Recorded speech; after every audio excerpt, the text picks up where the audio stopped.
दोस्तों, अगर आप अपने धर्म के प्रति बहुत कट्टर हैं, अपने धर्म के प्रति इतनी कट्टरता है आपके मन में, अगर आप अपने धर्म के प्रति किसी को ही मरने मारने पर बैठ जाते हैं, तो ये वीडियो जो है आपके मन को शायद हो सकता है ठेस पहुंचा सके।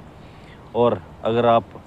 एक इंसानियत को, सबसे परमो धर्म इंसानियत को मानते हैं कि बाकी सभी धर्मों से इंसानियत धर्म में जो इंसानियत है वो सबसे बढ़कर है, तो आपको ये मेरी बातें कुछ आपको सोचने को मजबूर कर सकती हैं, आपको आपके दिमाग में कुछ हलचल पैदा कर सकती हैं। मैं बात कर रहा हूँ, मैंने सबसे पहले ओशो का एक वचन सुना था, सबसे पहले उसके बाद ही मैं थोड़ा थोड़ा ओशो को समझने की कोशिश कर रहा हूँ और उसके वचनों को सुन रहा हूँ। तो सबसे पहले मैंने वचन सुना था उसका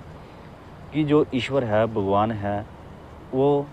जानने की चीज़ है, मानने की नहीं। लेकिन दूसरी तरफ अगर आप किसी भी धर्म में देखोगे, किसी भी धर्म में जाओगे, चाहे वह हिंदू, मुस्लिम, सिख, ईसाई, बौद्ध, पारसी,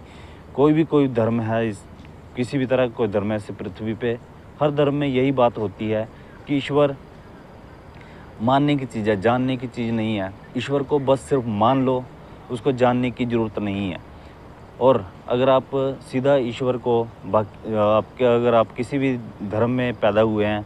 तो आपके धर्म में सीधा आपके ऊपर जो है धर्म का ठप्पा लगा दिया जाता है और उसी धर्म के बारे में आपको बताया जाता है और आप ईश्वर को मान लेते हैं, जानने की कोशिश नहीं करते हैं। अगर आप ईश्वर को जानने की कोशिश नहीं करते हैं, सिर्फ उसको मान लेते हैं, तो कहीं ना कहीं आप देखोगे, अगर अपने धर्म को गहनता से फॉलो करते हैं, अगर इस चीज़ के बारे में सोचेंगे, तो आप पाएंगे कि आपका धर्म कहीं ना कहीं आपको जो इस कुदरत के द्वारा बनाए गए जीव जंतु हैं और बाकी मानवता है, उसके प्रति जो है आपके मन में जहर कहीं ना कहीं गहनता से आपके गहरे मन में उसका जो है आपके मन में जो नफ़रत का बीज पैदा होता ही होता है। और कई धर्मों में आप देखते हैं कि बोलते हैं कि जो आप झटका मीट खाते हैं वो आपके धर्म के अनुकूल है, अगर आप हलाल मीट खाते हैं वो आपके धर्म के अनुकूल है। लेकिन शायद ही आपके धर्म आपको ये नहीं बता रहे हैं कि पशु को, किसी भी जानवर को, इस कुदरत के द्वारा बनाए गए जीव को